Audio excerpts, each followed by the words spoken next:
انا دلوقتي مستعد، ولغايه دلوقتي مستعد اعملها معاك، ان انا مستعد اطلع دلوقتي عربيتي اجيب دفتر شيكات واسيب لك شيك ب 20 مليون جنيه بشرط ان ده ضمان لو السيناريو اللي انا قلته لك ده ما حصلش زي ما قلته لك كده اصرفه. انه انت لو مرمت نفسك ان انت بتعطي الناس الفقراء، بتعطي اهل الله، هتلاقي ريوردز على الحكايه دي وسكسسز بتيجي اكتر بكتير جدا جدا جدا جدا مما انت متخيل. امتى اول مره انت حسيت ان انت شاكك في نفسك وانك ما تعرفش طريقك هيوديك على فين؟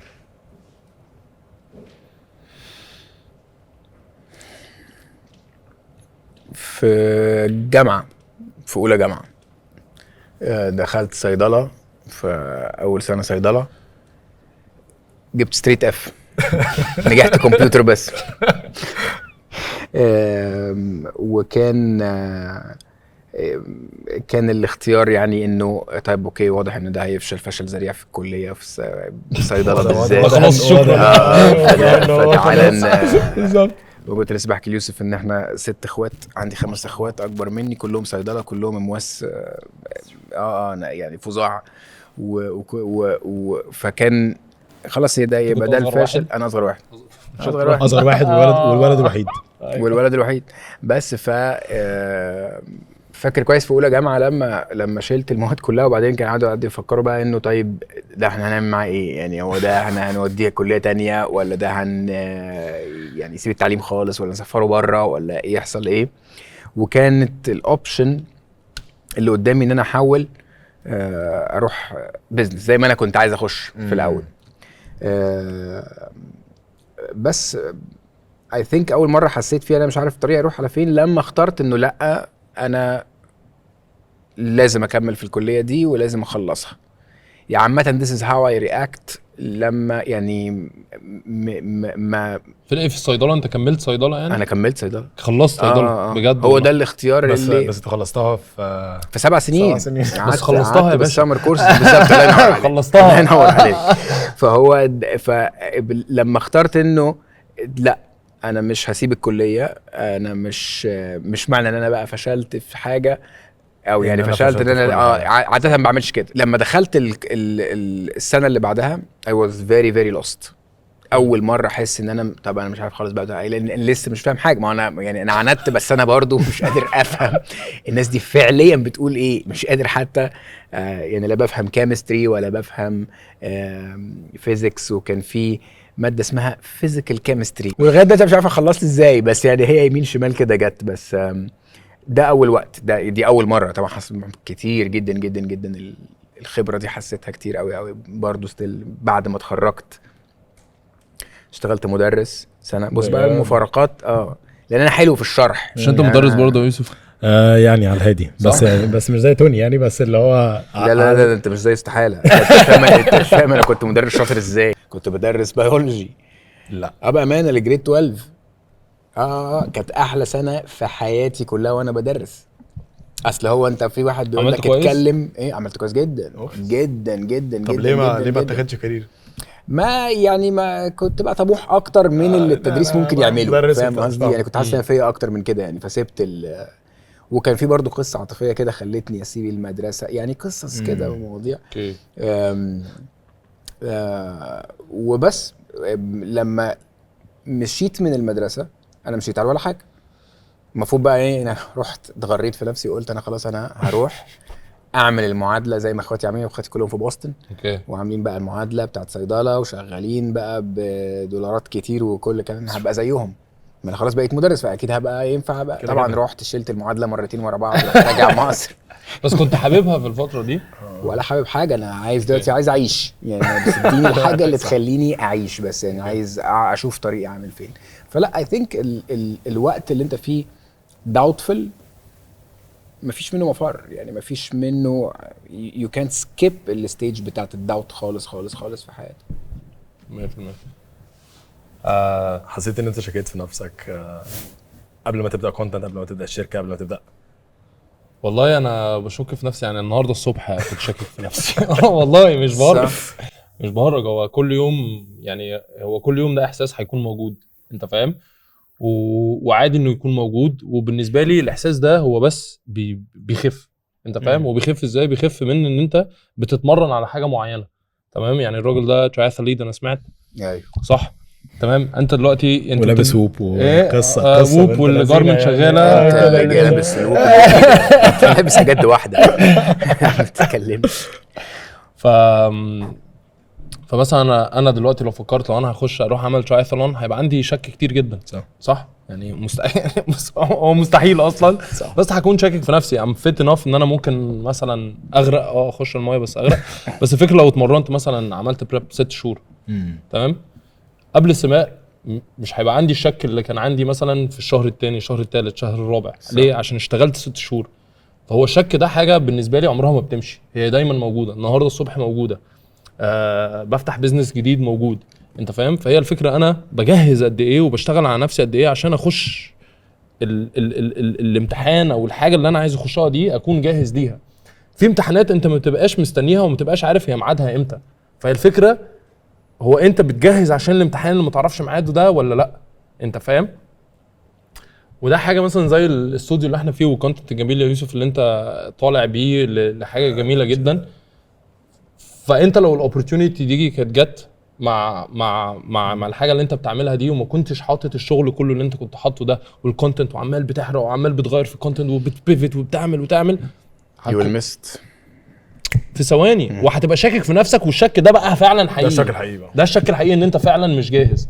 بس انت امتى بتعرف تفرق ما بين الشك الحقيقي؟ يعني امتى اقدر اقول انا فعلا مش واثق من نفسي او انا عندي شك والفكره دي فعلا فكره مش ناجحه؟ عشان انا ده بيدور في دماغي كتير قوي ان انت تعملها. ما هو في حاجات بقى، ما في بقى هيبقى في الامبوستر سيندروم اللي هو هيخليك ممكن ما تعملوش، انت فاهم؟ فان انت ما تعملوش ده بقى الامبوستر سيندروم، ان انا حاسس ان انا ما استاهلش، او انا مش الشخص اللي المفروض يبقى مثلا انت مش ما تستاهلش، انت حاسس انت نصاب. مظبوط. انت حاسس انت امبوستر، يعني انت حاسس انه كل الناس دي انا مشتغلها، انا بس الناجح في ان انا مشتغل الناس دي ان انا شخص ناجح. ده احساس عادة انا بحس، كنت لسه حتى بقول لحد كده من يومين، بقول له انا بحس انه هو الاحساس ده عامة بيجي لاي حد، يعني بيجي للناس الاذكياء او بيجي للناس الواعية.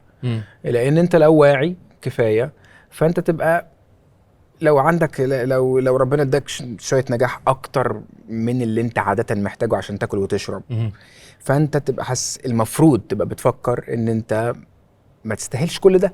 فطبيعي انت لانك ذكي، لانك عندك مخ، فانت اولا بتعمل حاجات بسهوله.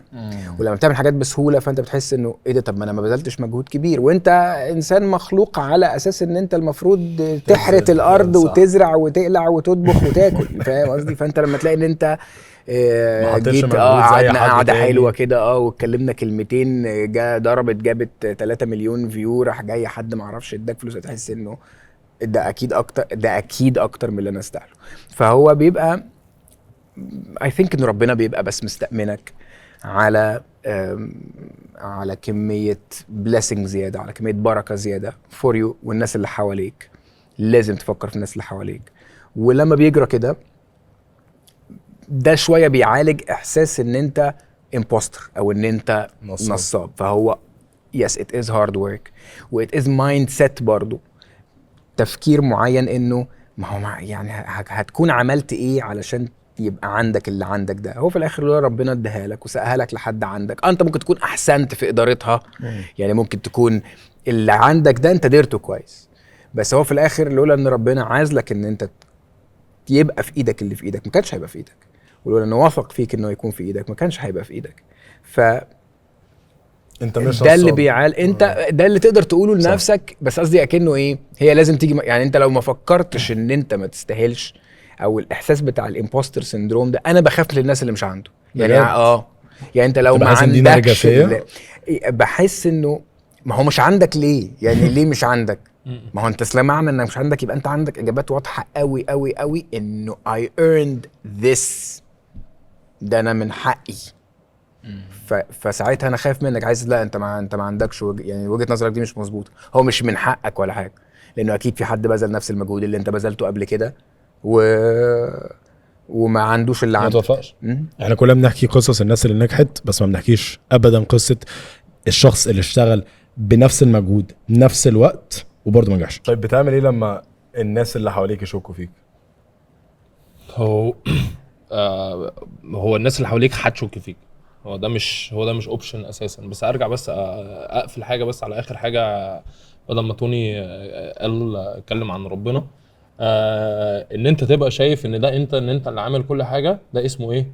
اسمه انت بتحسد نفسك. هو ده الحسد عامه، هو ده الحسد الحقيقي، ان انت تقول انا فاهم. عشان في الاخر هو كل حاجه ربنا. فانت لو فاكر ان النجاح ده منك او من حاجه، انت كده بتحسد نفسك. وهو ده الحسد بقى اللي فعلا مش اي حد يقول هو الواد ده يحسدك مش عارف ايه. لا، انت اول واحد هتحسد نفسك. صح. امتى انت بتعرف تقعد تقول بقول لك ايه الصراحه انا بقالي سنه بشتغل انا بجد فخور بنفسي؟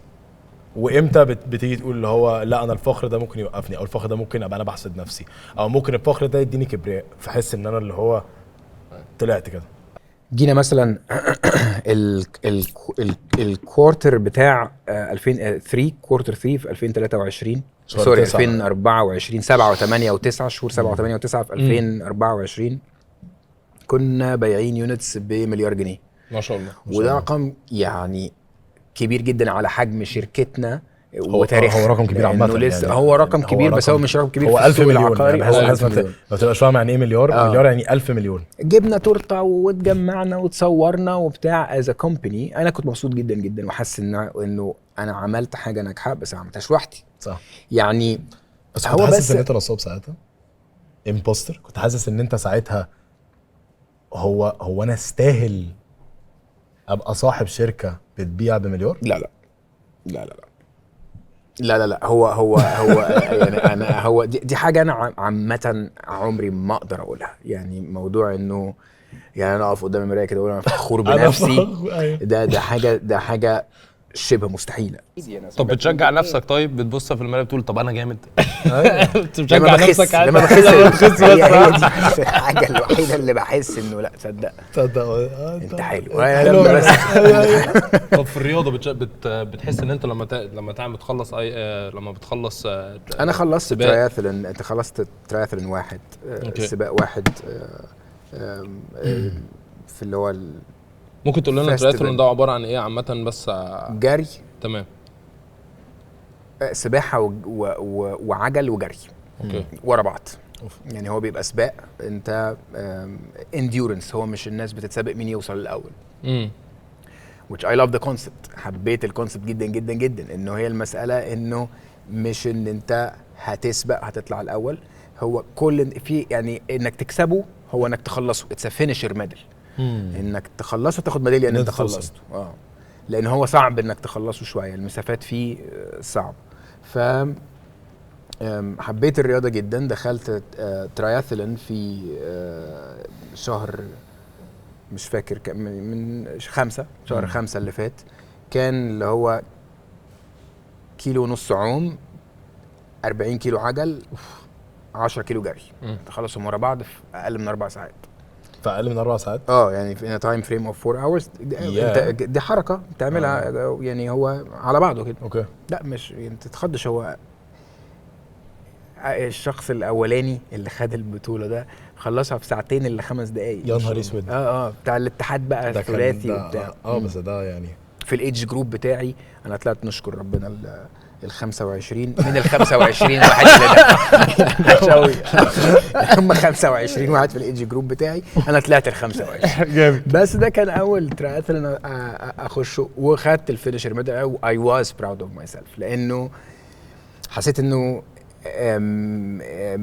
هو كمان الحاجات انا بالنسبه لي الرياضه والضغط على جسمك وانك تعمل حاجات فيزيكال قوي كده واضحه وسهل انك تقول I'm proud of myself وخلاص. لان هي واضح المجهود اللي انت حطيته. انت حسيت بيه جامد قوي وكده. موضوع انك تبيع بمليار جنيه ما اقدرش اشوفه غير انه ده يعني ده نعمه من عندك يا رب. ده كتير، ده شكرا، ده في ناس جماعه كتير ده الناس CEO وسي او بالظبط. والدايركتور وشغل ناس كتير وتبقى برضو حاسس وحاجه براكتيكال قوي ومؤثره قوي وليها كونسيكونسز وليها كتير هتبني عليها بعد كده حاجات كتير قوي. طبعا نعمه الصحه دي اكتر من اي حاجه في الدنيا، بس يمكن عشان بتحس بيها. يعني انت بتحس باللي انت عملت. سبحان الله، يعني انت شوف قد ايه انت تحس ان ده ابسط من ده، يعني ده اتشيفمنت ابسط من ده بكتير. بس لا يعني ما يتقارنوش. انا عشان كده بالنسبه لي مستغرب، وعشان كده بالنسبه لي مستغرب ان انت مع كل النجاح اللي انت وصلت له برضه، انت لما بتخلص ريس انت بالنسبه لا بس بجد والله، انت لما بتخلص ريس انت تبقى بالنسبه لك اللي هو انا دلوقتي انا تمام مع نفسي. ايوه انا مبسوط من نفسي، عن ان انت ممكن تخلص كام الف فيديو وتكلوز كام الف كلاينت وتدخل كام الف جنيه او كام مليون جنيه، بس ممكن عشان انت في دي انت شايف. انت كنت قلت حاجه عجبتني قوي، انت فعلا لوحدك ومحدش فاهم، محدش فاهم، محدش محدش فرق معاه اصلا، محدش مستوعب. محدش فارق ايوه معاه. والله بجد. وعلى فكره خد بالك عامه هو ما حد هو فعلا ما حدش فارق معاه. نو ون كيرز انت خلصت لا السباق خالص. برضه اقول لك على حاجه، فهو انت الناس لازم مش تبقى عارف فخور اصلا تروح بنفسك. تعمل ابوي بيكلمني انت رحت خلصت تلعب مع اصحابك. هقول لك بقى، هقول لك على حاجه بقى انترستنج جدا بالنسبه لي. اللي انا لاحظته هو ان في الحياه عاده الناس بيسقفوا لك مرتين. الناس بيسقفوا لك اول ما بتبدا، او في السباق الناس بيسقفوا لك اول ما تبدا واول ما تخلص. انت بتكسب في النص. يعني الناس كلها بيسقفوا لك اول ما بتبدا، يا يوسف يلا، ايوه والناس كلها بيسقفوا لك بعد ما تخلص. بس انت عمرك ما هتكسب وعمرك ما هتخلص غير في النص ده. النص اللي انت بتصحى كل يوم شاكك في نفسك، ما تعرفش انت عايز توصل لايه، ومتوتر جدا ومضطرب، ومراتك بتتخانق معاك، واهلك بيقولوا لك انت مجنون، وقاعد بتنزف، وقاعد بتطلع فلوس، وما تعرفش اي حاجه. بس برضه لازم تصحى، وبرضه لازم تاكل الازاز، وبرضه لازم تنزل. ازاي بتتعاملوا مع وحده الطريق؟ ان انت فعلا عشان في حد بيسمع دلوقتي بدأ كان شاكك في نفسه، وبدأ وحاسس ان هو وحيد، وحاسس ان اهله مش مقتنعين وبيسفوا، واصحابه مبهدلينه وبيسفوا عليه، وحاسس ان هو مش هينجح ولسه ما عملش فلوس، فما عندوش اثبات. يعني هو عنده مشكله ان كل اصحابه بعيد قوي عنه، محدش فاهم، بس هو ما عندوش اثبات كفايه لنجاحه ان هو ممكن يقرب من الناس اللي ناجحين في الحاجه اللي هو بيعملها. فهو لوحده. بس هقول لك على حاجه يعني بجد قاعده عامه انا شفتها في حياتي كلها، انه مفيش حد بيحاول ورا حاجه بكونسيستنسي، يعني باصرار شديد قوي قوي قوي ومصر عليها جامد، غير لما بيحقق فيها حاجه. يعني هي يا اما it is the thing، يا اما it's something that will lead to something. صح. يا اما هتبقى هي السكه، يا اما هتروح في سكك تانية لسكك تانية. دخولي انا الريل استيت، انا حاولت اسافر امريكا اعمل المعادله، اتخرجت اشتغلت مدرس، سبت المدرسه، حاولت اعمل المعادله، سقطت فيها مرتين، رجعت مصر. بزور خال من خلاني، قال لي بقول لك ايه، عندي ارض عايزين نبنيها. فقلت له طيب انا وارث شويه فلوس كده من ابويا، هحاول اخلي امي تديهم لي ده عند خال وماما، فاخديهم ويبنيها. على اساس ايه؟ انه خلاص بقى هسعى في ان احنا هنبني ونطلع ونبيع دي ونبني تاني وناخد ارض تانية لسه ما عندكش اي فكره خالص، ده كده كده يعني خلاص يعني تمام. الكلام ده كان في 2013 12. اوكي، العماره اللي انا كنت عامل حسابي ان انا هبيعها في ال3-4 شهور وهبني غيرها وهبني غيرها وهبني غيرها اتباعت امتى؟ السنه اللي فاتت. لا ما تهرجش. عطلت 10 سنين مش عطلت ماتت، عطلت خالص، عطلت. مفيش حد عايز يروح هناك، مفيش حد عايز يروح في المكان ده، خلاص كده. اوكي، وشويه كان برضو في وجهات نظر ما بيني وما بين خالي مختلفه، ان هو حاسس انه احنا بانيين في احسن حته في العالم، وانا حاسس ان دي اوحش حته في العالم، يلا نبيعها بسرعه ولا نخليها. فاتباعت السنه اللي فاتت. بس بص بقى جوه ال10 سنين دول، هي انا كنت فاكر ان this is the thing، بس لا، هي ما طلعتش the thing. طلعت انه انا من احتكاكي بالموضوع بحاول ابيع فيها، ما حدش عايز يشتريها، وبعدين يسالني الشخص اللي مش عايز يشتري ده ما عندكش حاجه تانية؟ سبحان الله. اقول له ما عنديش حاجه تانية، بس من كتر ما بتسال ابص لك خلاص اشوف لك حاجه طب تانية. وانا معلش انت عايز ايه يعني بالظبط؟ اشوف الكلام ده برضو. وانت ايه شغلانه الريل استيت وقتها، الريل استيت بروكر كونسلت كل بقى اللي انت عايز تقوله ده، هي انت سمسار عقاري. الشغلانه منسوبه ل a much less educated class، ناس اقل منك تعليما، ناس يعني كان هو ده اللي موجودين في المهنه دلوقتي، مش اللي هم اللي موجودين دلوقتي دول خالص، مش مهم. بقى الناس اللي هم خريجين جامعات وبيتكلموا انجليزي وكده. فطبعا كانت مصيبه انت تشتغل بقى سمسار وبتاع يا نهار اسود وازاي من انت صيدلة. ما عملتش طبعا. جنيه، ما عملتش جنيه وانت فاشل في الفتره دي، كمان. انت تعتبر فاشل. وجاي من المجتمع، وجاي ومش وجاي متجوز من كمان لا، أكيد. وراجع سكة وراجع من فشل أمريكا. طويله. ايوه راجع من ايوه امريكا. مش جاي من امريكا ساقط بس مرتين. قبلها متخرج من الجامعه تاك بدليات. ساقط. انا كنت لسه بقول لهم ايه في الشركه، يا جماعه انا عمري ما لبست كاب وجاون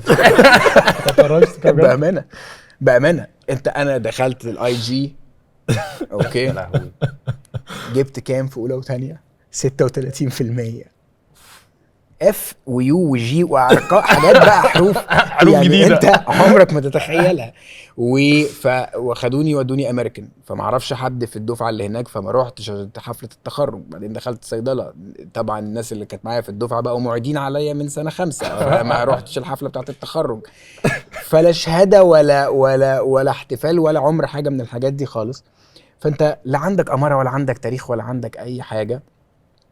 بس ما انت هتعمل ايه؟ انت لازم تسوق طريقك في حاجه. فانت فاهم ان هي دي، خلاص تبقى هي دي. ما طلعتش هي دي، بس يو ويل بي دايركت. مثابرتك في انه انت فاكر في اللي انت متخيل ان هو ده، يا اما فعلا هيطلع هو ده، يا اما ربنا هيريدايركت يو انه لا مش ده هيطلع ده. انا حاسس ان بس. المهاره الحقيقيه اللي انت لازم تنميها في نفسك هو ان انت تفضل مكمل. الريزيلينس محتاج تبقى يعني عندك مرونه بالظبط. جامده قوي. لو انت حاجه واحده بس انت هتعرف تنميها في نفسك، ان انت تفضل مكمل حتى وانت مش شايف النتيجه، عشان هو ده اكتر وقت قدام. هو ده الاستثمار اللي تعرف نفسك دلوقتي اللي قدام. مش بس هيخليك تشوف نتيجه في دي، هتلاقي ان انت، انا بعشق الفكره او الكونسبت بتاع الكومباوند افكت. اللي هو ايه الكومباوند افكت؟ ده عباره عن ان انت هتقعد 5 سنين بتشتغل كل يوم وبتاكل ازاز وبتسعى وما بيحصلش اي حاجه. فبالنسبه لي لو انت هتنمي مهاره افضل مكمل، بس هي دي. ولو انت بتلعب اللعبه صح بقى، هو الهدف ان انت تفضل تلعب. انت بتتكافئ على اجتهادك. صح. انا ما اظنش خالص ان هي ماشيه بانه انت حطيت بزنس استراتيجي. طبعا في ناس بتعرف تعمل كده الله يبارك لهم، بس يعني هي بجد صدقني الاغلبيه السحقه في الناس العاديه اللي زي حضراتكم، اللي زي اي حد صح. ممكن يكون بيتفرج علينا. غالبا انت يعني غالبا على الاغلب انت من العامه الطبيعيه، واللي هي اللي بيحصل معاها انه انت بس محتاج ان انت تجتهد. هتجتهد هنا، هتجتهد كده، هتجتهد كده، لازم في الاخر هتبقى ريدايركتد في حته ما تعرفش الصدفه بقى. يعني مش سوري، التوفيق هيجي لك فين، حتى مش الصدفه. التوفيق هيجي لك فين؟ انت امشي. عمر ما في حد هيقعد يحاول ويبقى دايما صفر على الشمال. يوسف، انت لسه حاسس ان انت لوحدك في طريقك، ولا بدأت تحس ان بدأ يبقى في ناس مقتنعين بعد لما انت حاولت تحقق شويه حاجات وما شاء الله ربنا يبارك لك؟ لا خلاص، مبقاش فرق معايا لو في حد مقتنع ولا لا. انا بالنسبه لي انا فرق معايا في ريزلتس ولا مفيش ريزلتس، فاهم؟ مش فرق معايا انت مقتنع بيا ولا مش مقتنع بيا، او مش فارقه. هي في الاخر ارقام، انت فاهم؟ غير كده شكرا، وما بفكرش في الموضوع ده اساسا. فبس عايز اساله سؤال. ممكن؟ انا عايز اعرف، عشان ان هو قال كان ورث فباباه مات، فانا عايز اعرف هو باباك توفى في انهي فتره؟ وده عشان انت في الفتره اللي انت فيها دي بحس ان في شباب كتير جدا فيها، اللي هي فتره اولا انا عشان انا مريت بنفس الحاجه، فاهم؟ مريت بنفس الحاجه من ناحيه ان انا مثلا هقول مثلا بابايا ومامتي اتطلقوا وانا في عندي مثلا 14 سنه، فمريت بحته المدرسه الاي جي الحته دي، بس كان بره يعني. الجامعه كل ده من غير فاذر فيجر او من غير اب موجود متواجد ان انا بشوف او ممكن ايه يقول لي اعمل كذا ما تعملش كذا، الكلام ده كله تمام. فالحته دي الواحد وانا كنت فاشل في المدرسه اكتر منك. كنت بدرس لا انا كنت بدرس مسرح وبسقط. لا تكسب يا يوسف، لا تكسب يا يوسف. ازاي ده بقى توفيق من عند ربنا بجد. لا صراحة تكسب يا يوسف، مش هقدر اعند معاك. بالظبط. في كل حاجه تدرس مسرح وبس. حقيقي اتخرجت من المسرح في الاخر الحمد لله يعني. احنا على المسرح دلوقتي. فبس فانا بالنسبه لي كنت عايز اعرف يعني تاني هرجع تاني عشان الضحك وكده.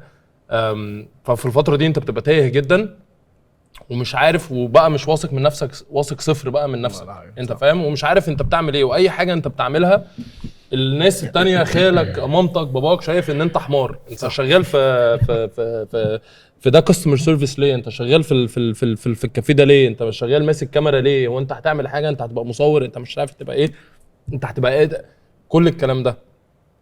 فانت في الحته دي عرفت تواجه نفسك ازاي؟ مين كان النموذج الاب بالنسبه لك، وكنت بتسمع لمين في الفتره دي؟ ودلوقتي لما تفكر فيها في السن اللي انت فيه او في الحاجه اللي انت وصلتها، لما تبص بعد كده كنت قلت لنفسك ايه؟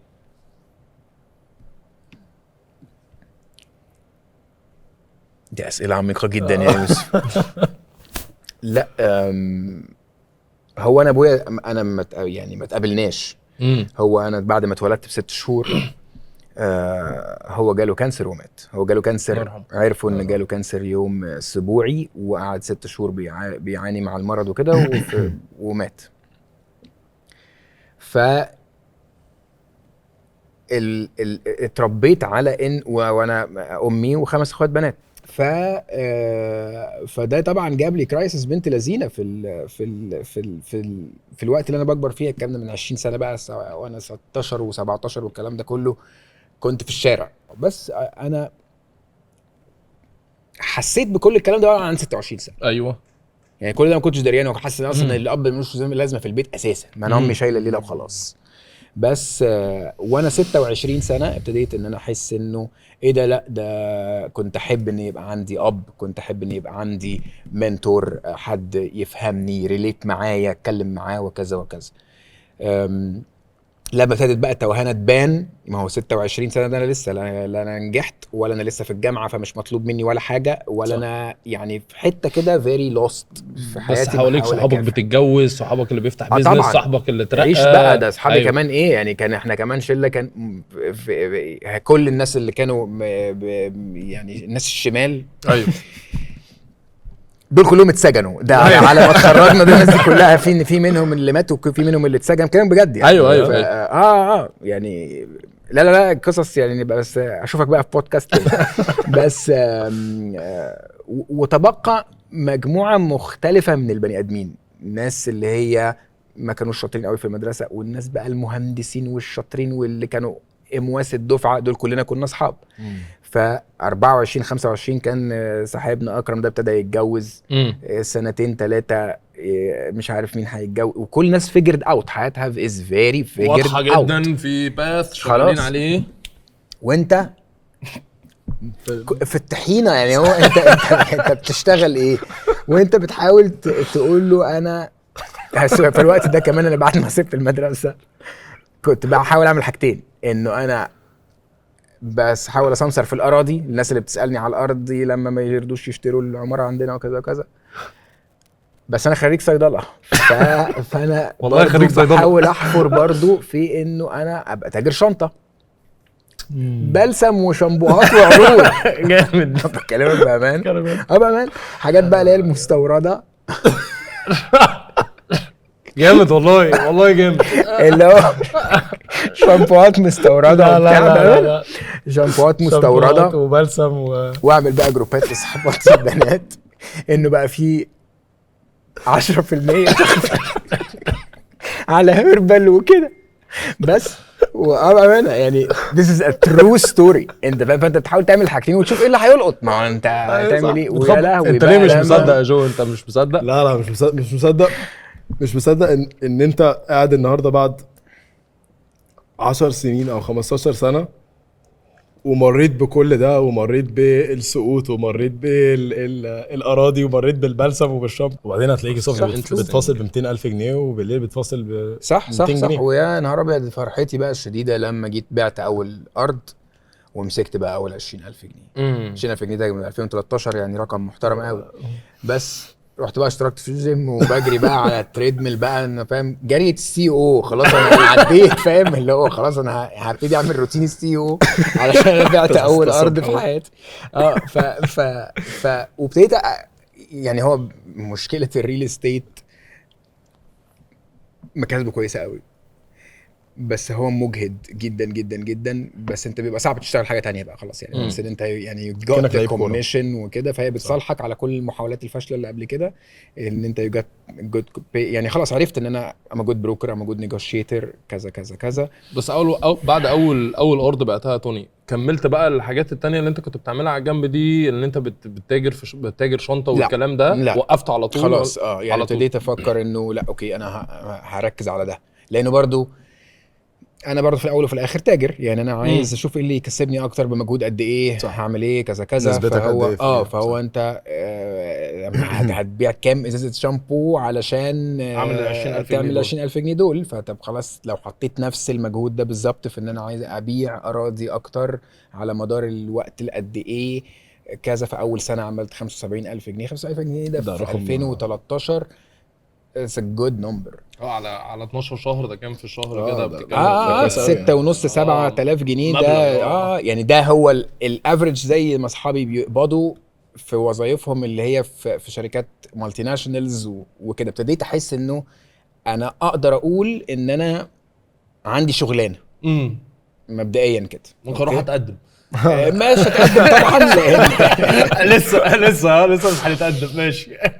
بس ممكن أسألك بس سؤال لو رجوعا أنت- عايز اجاوب على يوسف على الحته دي انه فلا في السنه وانا عندي 26 سنه بقى ابتديت افتقد جدا في فكره الابوه. وطب كان حلو انه لما ابتديت اشوف برضو اصحابي قد ايه متاثرين باهاليهم وكده، ابتديت احس انه لا يعني انا اي ميس ذس. بس عارف صدقني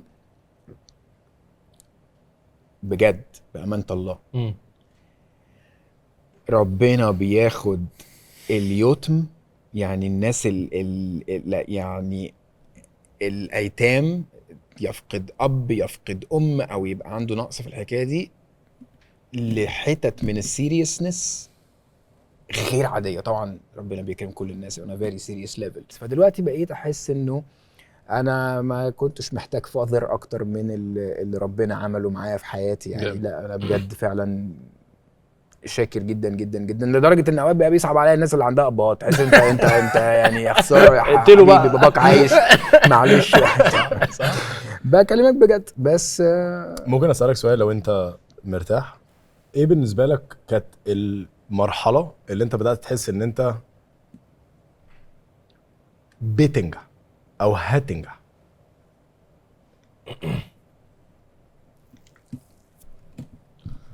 بتنجح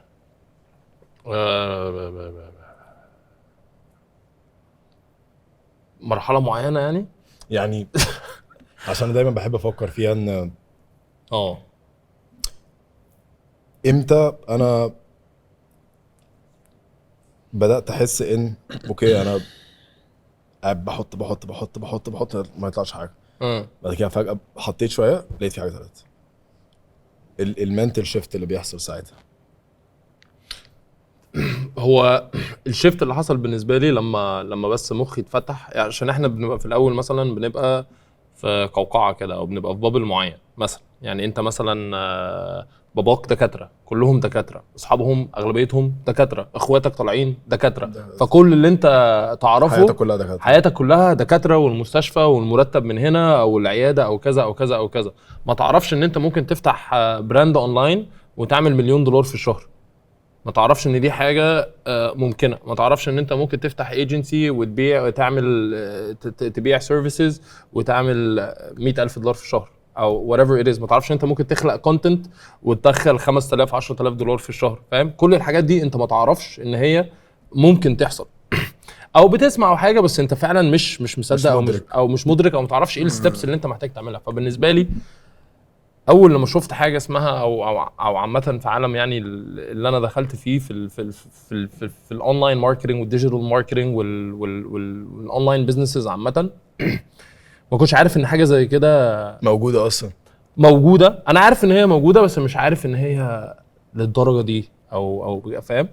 وهتلاقي ان اي حد فكر فيها انت شغال في ايه او في اي اندستري. لو انت شغال في العربيات يعني هتلاقيك بتبص على العربيات بطريقه مختلفه. لو انت شغال في الافلام انت بتتفرج على افلام وكل اللي حواليك بتوع افلام and so on. فوانت بتحاول تنجح وبتحاول تلاقي، انت عايز بس تلاقي حاجه ان انت حاببها. انا امتى فعلا عرفت ان انا نجحت وخلاص؟ لما كنت بقعد على اللابتوب بأدت بال16 ساعه بال18 ساعه. انا خلاص عرفت ان انا لقيت الحاجه اللي انا هنجح فيها. ليه؟ عشان اقدر اقعد 18 ساعه قاعد قدام اللابتوب بأدت. غير كده انا ما اعرفش اقعد نص ساعه اتكلم معاك اصلا عن حاجه او اقعد اعمل حاجه. عمري ما كان عندي شغلانه حقيقيه، عمري ما كان عندي اي حاجه ان هي كان فعلا ان انا اقدر اقعد عليها. فلما لقيت نفسي ان انا اقدر اقعد ال 18 ساعه دي ومبسوط وببقى مبسوط مش حاسس ان انا قاعد شغال، انا فهمت ان انا كده خلاص فاهم نجحت. واليوم اللي انا فهمت فيه الديجيتال ماركتنج كلمت امي قلت لها ماما احنا خلاص احنا تمام والله. طلع احنا خلاص احنا شكرا ما تقلقيش. كانت مصدقه 100%. بس يعني ده انسايت على فكره مهم جدا. يعني هو بيحكيه ببساطه، بس هو حاجه مهمه جدا. لان انت لما تيجي تسال اي حد انت امتى بتصنف ان انت كده نجحت، غالبا هيديك اجابات مش دي. يعني هيديك مثلا يقول لك انا لما عملت اول $1,000,000 او عملت لما وصلت ل100,000 متابع حسيت وقتها. يعني هيمسكها. لكن هو اللي بيقوله يوسف is true ان انت هتبتدي تحس ان انت نجحت اول لما تبيع اول حتة ارض ب20,000 جنيه وتحس ان انت مسكت السك. فاهم قصدي؟ هنا بتبتدي تحس، لانه هو يفيل انه اوكي انا دلوقتي معنى كلمة نجحت ايه يا اخوانا؟ ما هو نجحت على انهي مستوى؟ او في عمليا ولا روحيا ولا وفي وقت قد ايه وامتى هيبقى صح؟ فكلمة نجحت دي كلمة اعقد من ان احنا نتكلم فيها ببساطة ونقول انا بدأت انجح. لا هي، لكن تقدر تقول انه figuring out your way، انك بس تبقى اوكي انا ده اللي هعمله، انا بقيت صحي الصبح عندي حاجة اعملها، ده انت كده ابتديت تنجح. انت كده اقدر اقول عليك شخص ناجح بغض النظر عن الريوردز تبقى ايه. لانه اكيد هيبقى في ريوردز. مفيش حد هيقعد يأدت 18 ساعة ولازم هيجي ROI at some point. ممكن هيحط الفيديوهات اللي قاعد يأدت 18 ساعة دي ما تجيبلوش ولا فيو، بس يجي له مخرج يقول له انا بحب قوي ان انت تأدت، تعالى شغلك معايا editor. something that will lead to something. فانت success I think ان هي مش حاجات تتقاس اعرف اقيسها انه عشان انا عندي شركة بتبيع ب4 مليار جنيه يبقى انا ناجح، على قد ما اصلا ان انا عندي طريق بسعى فيه، ده في حد ذاته توفيق شديد جدا جدا من عند ربنا. seek something to seek، يعني seek حاجة تسعى فيها، اقول عليك ناجح حتى لو انت ما عندكش عربية شيك 100%. انا بالنسبه لي يعني انا بالنسبه لي في قصه توني، لو هو كان راح امريكا ونجح في ان هو يبقى صيدلي، انا بالنسبه لي هو فشل عشان هو مش هيبقى مبسوط. ايوه دي حقيقة. انت فاهم؟ بس هو فشل في نفس الوقت ما نقدرش نسميه نجاح. انت فاهم؟ بس ان هو لو كان نجح فيها بالنسبه لي ده مش نجاح. بس انا لازم ابقى بحب الحاجه اللي انا بحبها عشان اعرف اكمل فيها. لا مش لازم، على حسب انت ايه الهدف بتاعك حاليا. انت فاهم؟ هو الهدف بتاعه في الفتره دي كان هو لازم يعيش، كان لازم يعمل حاجه من نفسه، مش فارقه هو محتاج يدخل فلوس البنك ومحتاج يدفع ايجار ومحتاج يبني حياه. لازم دي حاجه انت لازم تعملها.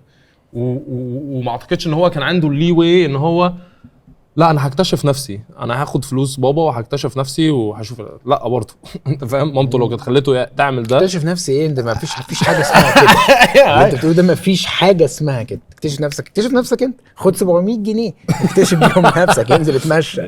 لكن ما حدش هيديك لا لا لا، ما فيش ده، لا ما فيش ده. انا سكند اللي انت بتقوله يعني. ايوه 100%. بحس ان ممكن مثلا لو انت عملت كارير مثلا تمام وخلصت بتاع وخدت بريك، انا عايز اشوف انا بقى ايه الحاجه، عايز ارجع اشوف انا بحب ايه تاني في حياتي في الثلاثينات في الاربعينات بعد ما خدت كارير تاني. تمام، ما عنديش مشكله ان انت تاخد دقيقه كده واكتشف نفسك، بس في بدايتك يا باشا انت هتكتشف نفسك يعني، خش بس وهتكتشف نفسك. هل انت حاسس ان انت مرتاح من عامه في حياتك؟ مرتاح في حياتي الحمد لله. طبعا طول ما انا الحمد لله امي واخواتي وابويا وعيلتي كلهم في صحه كويسه وانا في صحه كويسه، انا تمام. انت فاهم؟ هل حاسس ان انت مرتاح في شغلك؟ طول ما انا بصحى الصبح وبسعى انا تمام. انا زي الفل. وكل ما بيحصل دروب ساعات، بس انا يعني كل شويه لازم تفوق نفسك، كل شويه وهو ده الشغل في الاخر. ونرجع حاجه اللي كنا بنتكلم فيها، انت لما تسالني انت امتى نجحت او امتى كذا، انا ما اقدرش اقول لك ان انا نجحت بعد ما عملت مثلا كذا او بعد ما عملت ريفينيو كذا. ليه؟ عشان كل اللي عندي دلوقتي ممكن يختفي بكره، ليترلي ممكن يختفي بكره. يعني مثلا شركه الفيرتشوال وركر ناو، احنا بنقدم سيرفيسز كلها، الاي اي هيجي هياكلها كلها. يعني الشركه بتاعتي هتختفي تماما، ودي حاجه انا عارفها. انت فاهم ان الشركه هتختفي تماما. طيب ايه اللي هيحصل دلوقتي؟ يا ببتدي ببيفت للاي اي اكتر، بفتح ايجنسي، ببقى ريزلت بيس اكتر، مش ببقى ببيع الناس بير اورز او ببيع الساعات او ببيع كذا. ليه؟ عشان this concept of hourly work is gonna disappear in general. فعشان كده وده الحياه وده السايكل، ودي الحاجه اللي انا مبسوط جدا ان انا عشتها الفتره اللي فاتت دي من 27 لما اكتشفت نفسي برضو في السن ده، لما كنت برضو كل اخواتي اتجوزوا، اشتريت بيت، اشتروا عربيات، كل حاجه، وانا قاعد كده معيش لابتوب اصلا. امي ادتني اللابتوب بتاعها. ف ف ف ف فهي الحته دي. فعايز ارجع تاني ان انا اي حاجه عندي دلوقتي هي ممكن ما تبقاش عندي بكره. انت فاهم؟ فهو في الاخر انا بصحى الصبح بعمل الحاجات الاساسيه بتاعتي لنفسي، فاهم؟ بكلم مامتي، بروح الجيم، بتمرن، بصلي، بعمل الحاجات دي كلها، ودي اهم حاجه بالنسبه لي. الشغل بقى بعد كده هو الشغل خلاص مش فارقه. في البدايه كان العكس، كان الشغل اول حاجه في حياتي. انت فاهم؟ قبل جسمي، قبل الحاجات دي، عشان هو برايورتي، عشان لازم اكل ماما. انت فاهم؟ صح. في ايجار لازم هيدفع، في عربيه لازم بنزين يتحط، فاهم؟ في اكل لازم يتعمل والكلام ده. وانت لما بتعيش بره الكلام ده بيبقى اجريسيف اكتر عليك. في مصر الموضوع ده اسهل. فالناس اللي فاكره ان انت لما تبقى عايش بره او بتكبر بره انت متدلع اكتر، لا احنا بنتفشخ اكتر بره. انت فاهم؟ عشان بره انت عيلتك هي مش قادرين اصلا يصرفوا او يدفعوا المورجج بتاع البيت بتاعهم، ويقدروا يدفعوا مدرسه اختك ويدفعوا لك مش عارف ايه، ويجيبوا لك لبس ومش عارف. هم اوريدي عايشين على، فاهم؟ فانت لازم هتبقى عندك 18 سنه، انت عايز حاجات، عايز تشتري عربيه، عايز تشتري موتوسيكل، عايز تروح تعمل ده، عايز تعمل ده، فانت لازم تصرف على نفسك. انت بتتكلم ان انا مقتنع احنا عندنا عقده خواجه، مصر كلها عندها عقده خواجه، ان انت لما تعيش بره هتعيش احسن.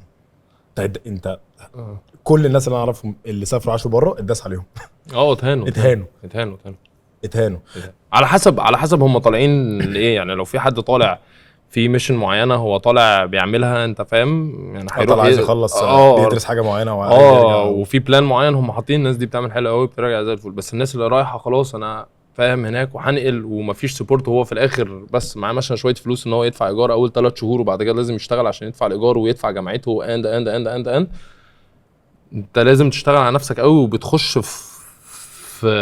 في دوامه بنت لذينه ما بتعرفش تطلع منها. انا الحاجه الوحيده اللي طلعتني منها ان انا سبت كندا عشان ما اقدرش. ايوه طبعا، عشان انا ما اقدرش. انت اضطريت تسيب البلد عشان تعرف تطلع؟ ايوه عشان ما اقدرش اكيب اب الاكسبنسز بتاعتي الشهريه من غير ما اعمل اي حاجه. في ايجار ب 1100 دولار، في عربيه وبنزين في الاسبوع ب 200 دولار، في اكل، في خروجات مثلا مش عارف ايه. فانت في الاخر في 3000 4000 دولار بي مش موجودين.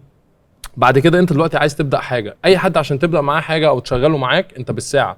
انت فاهم؟ بالساعه بقى في وقتها كان مثلا 7 دولار الساعه. انت فاهم؟ 8 دولار الساعه لو حد عايز حاجه بتاع. الكلام ده مش موجود بره، موجود عندنا هنا، موجود هنا كتير. انت فاهم. انا دلوقتي عايزين نعمل بروجكت مع بعض او عايزين نعمل حاجه مع بعض، كلمتني يوسف جيت لك على طول مفيش اي مشكله. صح. فيها الحته دي وفي الحته واحنا هنا عندنا ايه الورست كيس سيناريو. انت ايه الورست كيس سيناريو بتاعي هيحصل؟ يعني ايه اوحش حاجه في حياتي دلوقتي هيحصل لو كل حاجه قفلت؟ مفيش حاجه. هبيع الحاجه اللي انا ساكن فيها، هبيع مش عارف ايه، هروح اقعد عند ابويا، هروح اقعد عند امي. يعني ايه الورست كيس سيناريو اللي هيحصل لي؟ اتس نوت ذات سيريس الحياه، انت فاهم. بس انت ليه حاسس الناس بيعقدوها؟ هم مش صراحه مع نفسهم، هم عايزين حاجه لسبب مختلف تماما، ولازم يقعدوا مع نفسهم كده ويراجعوا مع نفسهم هو ايه الحاجه فعلا اللي هم عايزينها. ممكن تشرح لي؟ تمام. يعني اي حاجه، يعني النجاح. يعني احنا كنا عايزين ننجح ليه، وكنت عايز اعمل فلوس ليه؟ انت فاهم. في البدايه ليه؟ عشان عايز الناس تقول ما تقولش عليا فاشل. ده كان اول سبب. انا مش عايز الناس تقول عليا فاشل. ليه؟ عشان كل الناس شايفاني دلوقتي فاشل، انت فاهم. بعد كده كنتش لسه عامل فلوس كتيره، كنت لسه ايه في البدايات خالص. وفي كل اللي انا عايز اجيب عربيه لامبورجيني، عايز اجيب عربيه لامبورجيني. انا محتاج اللامبو. انا مش هعرف اعيش من غير اللامبو. واخترت لونها وبتاع خلاص يا باشا انا عارف الرمز جوه هيتكلم شكله ايه لامبو خضراء كده كده. انت فاهم. بس وانت دايما قلقان. بعد كده I realized ان انا كنت قلقان على حاجه الغلط تماما. انا was chasing حاجه غلط تماما. انا كنت قلقان ان انا اولا محتاج security في حياتي، محتاج حاجه ان انا لو الورست كيس سيناريو هيحصل في ده موجود. مامتي تمام، عندها عربيتها وشقتها وكله تمام، انا خلاص بقيتش محتاج اي حاجه. الاحساس اللي انا عندي ان انا كنت دايما بجري وخايف، الاحساس ده راح. بعد كده احساس ان انا عايز العربيه الغاليه موت دي او عايز الساعه الغاليه موت دي، فهمت ان دي مش ليا. انت فاهم. دي كانت لسبب اخر. هي طبعا كان تحفه ان انا يبقى عندي حاجه زي كده، انت فاهم، تبقى حاجه تحفه. بس ان انا احط نفسي في ريسك ابن لذينه عشان بس ابروف الحته دي، انت فاهم. وممكن يبقى جول عندي، بس يبقى جول عندي لو انا وصلت لحاجه معينه، انت فاهم. ولو ما وصلتش للحاجه المعينه دي تمام، انت فاهم. طول ما انا بسعى وشغال على نفسي وبكبر من نفسي اند تمام. ممكن ابقى توكسيك واقول لك لا انت حمار، انت لو ما جبتهاش يبقى انت فاشل. لا، الحياه مش كده خلاص. يعني انا شفت الطريقه اللي انا بشوف فيها الحياه، عشان في الاخر اهم اساسيات عندي اللي هي ايه؟ ربنا، العيله، صحتي. الشفت ده كان امتى؟ الشيفت ده لما ابتديت انفست في ريل استيت اكشلي. يا جدع. وكل فلوسي بقت تتحط في ريل استيت، وانا كل حاجه ومحدش يعرف انا عندي ايه، ولا في كندا ولا هنا ولا في حته، محدش يعرف انا عندي ايه، ومش عايز حد يعرف انا عندي ايه، ومش فارق معايا حد عندي يعمل ايه. ايه اللي حصل في تفكيرك؟ ايه يعني ليه قررت ريل استيت؟ ليه قررت ريل استيت؟ اكشلي حته حلوه. بايت. هل نزلت ابلكيشن بايت؟ هل انت نزلت ابلكيشن بايت؟ لا بس اكشلي دي حته. لا لسه والله لسه بس عامه الابلكيشن عجبني جدا. نادر اب بره اي خدمه نادر، زود البونص بتاعي بصراحه. لا ليه فعلا شفت حياتي امتى؟ لما ابتديت انفست في ريل استيت. عشان انا ابتديت انفست في ريل استيت او اشتريت اول بيت ليا في 2017، بس ابتديت انفست في 2021. ده الفتره يعني 2020 كنت كريبتو جاي، كنت كريبتو برو، كنت كريبتو برو بس. بجد؟ كنت كريبتو برو بس على التريدنج على التليفون واللابتوب في الايد وماشي ومحدش يكلمني. كنت كريبتو جاي، فاهم. وكل يوم بعمل 10,000 20,000 دولار وبخسر 70,000 دولار في اليوم. كنت خطير. والستوكس في نفس الوقت ابتديت انفست تريد في الستوكس. في الفتره دي كلها طبعا كان في ايه، في 2020 كل حاجه كانت بومينج تمام. وعملت فلوس حلوه جدا في التريدنج، يعني فلوس متخلفه ما كنتش متخيل ان انا اقدر اعملها. كنت جبت اللامبو، انت فاهم. والحمد لله خسرت الفلوس دي كلها برضو. بس البيت اللي انا كنت اشتريته في 2017 دي الحاجه الوحيده اللي compound and it doubled in value and I have equity that is there. عندي equity في البيت او عندي اقدر اطلع الفلوس دي. هو فعلا هو ممسوك. بس انا في الاخر ببص على ايه الجولز بتاعت يوسف. انا مش عايز ابقى غني فشخ بكره، مش هو ده هدفي ان انا ابقى غني فشخ بكره. الاول كان ده هدفي عشان كريبتو بروز والسوشيال ميديا اللي بنسمعها، وانت لو معكش ده والناس اللي بتفليكس، ولو مش عايش في دبي ومعكش الرولز رويس ودي حاجه تانية. كنا بنتكلم طب هو ليه الشباب اللي احنا شايفينه، يعني هو لما كان بيكلمني في الاول، لما قال في الاول انا بحس ان انت المفروض تبقى واثق من نفسك اكتر من كده، او شايف نفسك اكتر بكده بكتير، او بيقول عشان هو شايف ان في ناس اقل مني بكتير شايفه نفسها فشخ، عشان الناس دي بتقلد وخلاص. الناس دي بتقلد طريقه شعرها، فاكره ان هي كده بقى عندها ايدنتيتي معين، بقى فاكر عشان هو لابس تي شيرت براند معين هو بقى عامل زي ترافيس سكوت، انت فاهم؟ او عشان هو لابس OVO هو بقى دريك خلاص مع الشباب واند سو اون. فهم بياخدوا ايدنتيتي، بيأجروا ايدنتيتيز من الناس ويلبسوها ويفتكروا ان دي هم، وانت لو بس عملت لهم كده هيقع على الارض، انت فاهم؟ او اخد اكسبيرينس حقيقيه مش هتشوفه. فده انت بتاخده بالاكسبيرينس الحقيقيه اللي انت بتمر بيها. في ناس بتفضل عايشه في ده وهم بيصدقوا ده وخلاص بيعيشوا فيه، دول ما لناش دعوه بيهم اصلا، خليهم براحتهم وبتتعامل معاهم لو كلاينتس انت اجمد واحد في العالم يلا بينا هات فلوسك مفيش مشكله. ماشي. صح. ف فده كان حته الحته دي اللي عايزين نتكلم فيها، اللي هو الناس شايفه نفسها عشان هي مش شايفه نفسها، هي شايفه نفسها على حاجه تانية، ان هم عمالين بيماركتوا البراند ده بالطريقه دي اند سو اون اند سو فورث. ونفس الحاجه للبنات، انت فاهم؟ نفس الحاجه للبنات لما تبقى لابسه شنطه هي خلاص هي كده بقت، هي مش ماشيه على الارض، هي بتهوفر كده. الشنطه بتلبسها بتهوفر فوق الارض. انت فاهم؟ ف فبس فارجع تاني لحته الريل استيت دي، الحاجه الوحيده اللي انا لقيت نفسي فيها واللي هي تمشي مع بلان الحياه اللي انا عايز اوصل له، اللي هو ايه؟ انا خلاص بقيت عارف ان انا لو اشتريت بروبرتي كل سنه وكل 5 سنين، هتكلم عن كندا، كل 5 سنين البروبرتي دي هقدر اطلع منها $150,000. تمام؟ فكل سنه هشتري بروبرتي على كل 5 سنين هيبقى معايا كذا مش عارف ايه. ففي حسبه واضحه وصريحه، انا عارف انا هقدر اعمل كام كمان 10 سنين، وهيبقى عندي كام باب او هيبقى عندي كام بيت، انت فاهم؟ هقدر اجره، بعد كده هيبقى عندي بيوت هتدفع نفسها وهتبقى الايجار ده بيخش. صح بيخش. وده ده اللي معناه بقى الفاينانشال فريدم الحقيقي، انت فاهم؟ بس انا مبسوط ب $10,000 في الشهر اللي انا عايز اوصل لهم كمان 5 سنين او 10 سنين، ان هم هيعيشوني حياه معينه انا عايز ايه. طب طبعا مع التغير مع كل ده ال 10,000 اللي انا اللي حاطط خطتي فيهم هيبقوا حاجه تانية بعد كده، عشان الانفليشن الرنت الكلام ده كله. فممكن 10 دول هيبقوا 30 هيبقوا 40 ما اعرفش هم ايه، بس انا عارف ان البيوت دي لو انا اجرتها كمان 10 سنين انا مش هبقى محتاج اشتغل تاني في حياتي. بس انت مقتنع ان انت ممكن تعمل $10,000 في الشهر؟ من ايه من ده سؤال يعني؟ من انفستمنت من شغلك. مش فاهم يا جو. ده سؤال بجد؟ ايوه ما اكيد بنعمل اكتر من كده دلوقتي يعني. وده دوبل؟ طبعا. طبعا طبعا على حسب انت شغال في ايه يعني. هو على حسب انت شغال في ايه، على حسب انت عايز تعمل ايه يعني. انت قول لي حاجه هقول لك ازاي هتطلع منها $10,000 في الشهر. لو انا جرافيك ديزاينر لسه متخرج من الجامعه.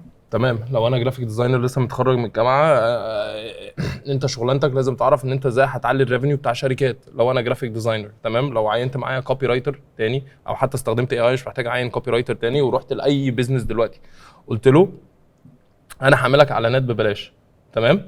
واعرف ميديا باير شاطر، لازم اتعرف، ما لازم اشغل دماغي، اعرف ميديا باير شاطر جدا عارف بيعمل ريزولتس كويسه جدا، تمام؟ هروح لاي بيزنس دلوقتي، انت جرافيك ديزاينر، انت مين؟ انا ما اعرفكش، ليه هشتغل معاك؟ هروح اقول له انا هعمل لك اعلانات، هدفع الاعلانات دي، هصرف مثلا $10 في اليوم في اول اسبوعين. لو جبت لك ريزولتس، لو دخلت لك 20 واحد في المطعم بتاعك، هتشتغل معايا وتديني ريتينر 25,000 جنيه. لو انت عملت ده هيديك ال 25,000 جنيه ولا لا؟ ولا لا؟ اكيد تمام. فانا دلوقتي محتاج قررها بس. فلو انا خلاص ده وبقيت عارف، فالراجل اللي جاي انا عارف انا ممكن اجيب له الريزولتس دي، فاقول له انا بعمل ده ومدخل كذا، عامل كذا كذا كذا، فبدل 25 حطه ب 30، والهدف بتاعي ان انا اوصل 50,000 جنيه. انت فاهم؟ من 50,000 جنيه انت محتاج 10 كلاينتس، على 25 انت محتاج 20 كلاينت. اكتر حاجه انا بحبها فيك ان انت لما انا اديت لك مشكله انت بدات تكسرها خطوه خطوه، وانا حاسس ان دي اكتر حاجه الناس بتتعصب فيها. الناس مسوحه نفسها. احنا اتكلمنا على البودكاست بتاعك في ده. 10,000 500,000 جنيه مستحيل. بس لما تكسرها 500,000 جنيه يعني انت محتاج 10 كلاينتس كل واحد بيدفع لك 50,000 جنيه. بقول لك الناس اللي اللي محتاج 100 كلاينت كل واحد بيدفع 5,000 جنيه. هقول لك انا بدات اكتشف ايه. انا بدات اكتشف ان هدفك مش المفروض يبقى ان انت تنجح، هدفك المفروض يبقى ان انت تبقى الشخص اللي هيعرف ينجح. يعني الهدف، انا على اقتناع ان انت طول لما الهدف براك طول لما انت تعرف تبقى مكمل. عشان في الاول وفي الاخر انت عندك نوعين من الناس، عندك الناس اللي بيلعبوا لعبه ملهاش نهايه انفينيت جيم، وعندك الناس اللي بيلعبوا لعبه ليها سقف. المشكله ان انت لما بتلعب لعبه ليها سقف، انت لما بتكسب انت بتخسر عشان بتبطل تلعب. والهدف الحقيقي هو ان انت تفضل تلعب. يعني هي لعبه الحياه كلها عباره عن انت زي ما انت قلت في الاول، هتصحى النهارده انت مقتنع باللي انت بتعمله ولا لا، انت بتسعى اللي انت بتعمله ولا لا. فحاسس الشيفت بتاع المينتاليتي المفروض يبقى باشا الهدف مش 100 مليون جنيه، والهدف مش اكزيت، والهدف مش ان انت يبقى معاك اللامبورجيني الخضراء اللي مركونه بره. الهدف ان انت تبقى الشخص اللي يقدر يجيب الحاجات دي او يبقى معاه الحاجات دي، وساعتها تختار. عشان انا متاكد ان انت لما يبقى معاك ال 100 مليون جنيه مش تبقى عايز تجيب اللامبورجيني. صح. هتبقى- انا اقول لك انه ايه اللي انت تقدر تخسره السنه دي ما كنتش تقدر تخسره السنه اللي فاتت. الفريم ده بالنسبه is لي is the indication of your success. عايز تقيس انت فعلا شخص سنه ورا سنه بتنجح فعلا، تقدر تقول انا اوكي انا في الطريق اني بنجح، انا في الطريق اني بسعى، انا في الطريق ان انا بتطور.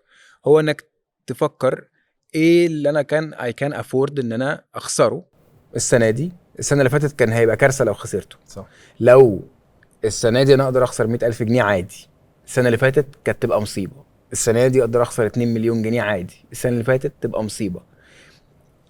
الفريم ده بتاع انه انا بقيس انه am I progressing، في تطور فعلا بيحصل في حياتي. هو على قد انا بخسر قد ايه اقدر اخسر قد ايه وافضل واقف على اكتر بكتير من اقدر اكسب قد ايه. اصلك ممكن تكسب، اول الراجل قال لك انا بكسب كسبت في الكريبتوز كده بسرعه جدا وخسرت بسرعه جدا. في ناس ممكن تخش في حاجات كتير تكسب فيها بسرعه جدا تخسر بسرعه جدا وهكذا. بس انت في الاخر طب انت تعرف تعمل كده تاني؟ صح. تعرف انا بتصعب عليا الناس اللي بتنجح بصراحه. طبعا. ده يعني انا بيصعبوا عليا. دايما اقول it takes a long time ان انت to make money. process ان انت تعمل فلوس steady وكافيه او كتير، دي حاجه تاخد وقت. دي عامه حاجه تاخد وقت. لو انت مستعجل عليها فانت هتقص chapters مهمه في انك لما يجي الوقت ده تعرف تحافظ عليه. في chapters لازم تعدي فيها تخلي ان انت لما يبقى معاك فلوس تعرف تكيب ات. لانه صدقني keeping الفلوس اصعب بكتير قوي من عملها. يعني ان انت تعملهم اسهل بكتير جدا جدا من انت بعد ما تعملهم تفضل بقى تحافظ عليهم وتكبرهم. ده مسؤوليه تانية خالص، فيلم تاني خالص، ناراتيف تاني خالص خالص خالص خالص. بجد اصعب أنت حاسس بكتير. ده؟ انا ما كنتش فاهم يعني ايه فلوس. يعني انا لما ابتديت اعمل فلوس ما كنتش فاهم يعني ايه فلوس. ما كنتش فاهم ان انا مثلا ب 20,000 دولار ممكن اشتري بيت، ممكن احط داون على بيت، ممكن احط فاهم. ما كنتش فاهم ازاي اقدر اكومباوند الوالث بتاعي والكاش فلو اللي انا كنت بدخله، عشان كنت بص على حاجه هبله جدا. فما كنتش فاهم يعني ايه فلوس. ما كنتش فاهم يعني ايه ان انا لو كل شهر حطيت مثلا نص مرتبي في انفستمنت او في تي اف اس اي او في تاكس فري سيفنج اكاونت، بعد 5 سنين كان هيبقى عندي كام تاكس فري بدل ما ادفع ضرايب and so on and so forth. كنتش فاهم يعني ايه فلوس. كنتش فاهم الفاينانشال سيستم. كنت financially illiterate. يعني كان كان عندك جهل مالي. مليون في المية مش فاهم يعني ايه فاهم. فلازم الواحد يتعلم يعني ايه فلوس. البهدله بتفيد بقى في الحاجات دي. يعني البهدله بتفيد. قله الفلوس بتفيد في اللي هو بيحكيه ده، وخساره الفلوس بتفيد في اللي هو بيحكيه ده. انه انت تبقى خلق انت عندك اكتر من طريقه. انا مش بقول لك احنا دلوقتي انا قاعد معاكم اهو، انتم مشكورا يعني قاعديني معاكم على اساس انه المفروض ان انا راجل عندي شركه ناجحه. اوكي، شيلها خالص الشركه دي بفلوسها برأس مالها بدنيتها بكل حاجه من حياتي كلها، اعتقد انه اعرف اعمل حاجه تانية 100%. اظن بشده ان انا اعرف اعمل حاجه تانية. هي عملوها تيست، هو عملوها 100%. عملوا ان هو لو ادوا الناس ما بتعرفش تعمل فلوس عمرها ما عملت فلوس ادوا لها فلوس هيخسروا كل الفلوس، وخدوا كل الفلوس من ناس بتعرف تعمل فلوس رجعوا وعملوا فلوس. هي ليها It's proven هي يعني. هي ليها رولز يعني، هي ليها فعلا القصه بتاعت الفلوس دي ليها رولز انك تكون كريم، ليها رولز انك تكون امين، انك تكون نظيف، انك تكون بتحب تساعد الناس، انك تكون بتدي الفقراء كتير قوي بزياده. انا وانت اتكلمنا في الموضوع ده. انا عارف توني على يقين وعلى اقتناع، واظن انت هتقول احسن مني بكتير، ان انت المفروض تطلع اكتر وانت مزنوق. وحكى لي قصه كانت بالنسبه لي غيرت حطيت لي فريم جديد تماما. تريليونين في المية. انا الراجل ده اول مرة قابلته قلت له انا دلوقتي مستعد، ولغايه دلوقتي مستعد اعملها معاك، ان انا مستعد اطلع دلوقتي عربيتي اجيب دفتر شيكات واسيب لك شيك ب 20 مليون جنيه بشرط ان ده وان لو السيناريو اللي انا قلته لك ده ما حصلش زي ما قلته لك كده اصرفه. تمام. ده يعني انا 100% شور من السيناريو اللي انا هحكيه زي ما هو كده، انه انت لو مرمت نفسك ان انت تكون stretched في قد ايه انت بتعطي الناس الفقراء، بتعطي اهل الله، انت هتلاقي ريوردز على الحكايه دي وسكسسز بتيجي اكتر بكتير جدا جدا جدا جدا مما انت متخيل. في ناس بتحس انه لا انا يعني عارف اللي هو المثل اللي ما بحبوش خالص خالص خالص خالص بتاع اللي يعوز البيت يحرم على الجامع. This is يعني قد ايه كلام مش صح، قد ايه الكلام ده مش صح. يحرم على الكنيسه عشان انا بس راجل مسيحي لك مش بس في اي اوفنس او كده. لا اللي يعوز البيت ما يحرمش على الكنيسه. لا غلط، مش صح. انا كنت بحكي له قصه انه مش فاكر كان 2000 يمكن 2020 كورونا والدنيا قفلت والدنيا باظت ومش عارف ايه، وعندي فاتس المفروض تدفع. سوري لا ما كانتش فاتس، كانت ضرايب معينه كده ولا فاتس صدقني مش فاكر. المهم يعني انه كانت فاتس، لانه هو الضريبه بتاعت القيمه المضافه دي انت هتتحبس وهتدفعها الدبل، ويعني لو يوم 31 من الشهر اللي بعده اللي ما دفعتهاش يعني مصيبتها كبيره قوي. وانا كان كل اللي معايا في الاكاونت فلوس اقل من الفاتس اللي المفروض ادفعها، كذا عدم ضبط الكاش فلو كده، وفلوس اقل من الضبط.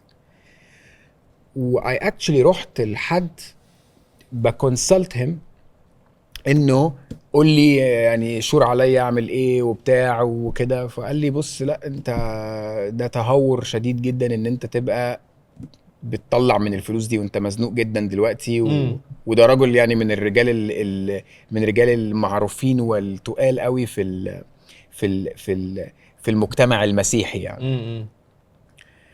وانا خرجت من عند الراجل ده وانا فعلا متوتر ومش عارف هدفع ازاي وكذا وكذا وكذا، بس حسيت انه اوكي انا كل ما هتعامل مع ربنا انه بجد فربنا هيتعامل معايا ان هو بجد. اكشلي اللي حصل ان انا رحت سحبت كل الفلوس اللي في البنك ووزعتها، وقلت له يا رب انت المسؤول على انه ربنا يزيدك، صدقني انت المسؤول عن انه الفاتس دي تدفع. ايه اللي حصل بقى؟ ده نهايه القصه دي ان الفاتس اتدفعت وانا كسبت جدا بعدها وما فيش اي حاجه. stretch yourself. واكشلي انت فين الحد الفاصل بتاعك في الموضوع ده؟ هو ان انت تبقى مش مستريح، يعني يبقى كميه اللي انت مطلعه موتره سنه يعني مش مريح. ده اللي ما اصل انت هيبقى فرحتي بيك انت مثلا لو انت بتعمل 10 مليون جنيه في السنه وبتطلع 500,000 جنيه سهله يا عم ما جراش حاجه بقى معاك 9.5 فاهم. فده ما بيديش مساحه انه ان انت تتمرن بقى على ان انت زي ما بقول لك intentionally it's an intentional way ان انت انا هخسر قد ايه.